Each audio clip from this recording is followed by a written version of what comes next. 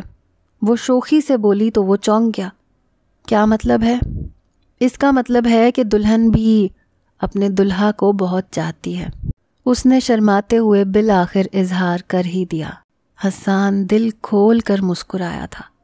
اس کی چاہت کی شدت رائگاں نہیں گئی تھی۔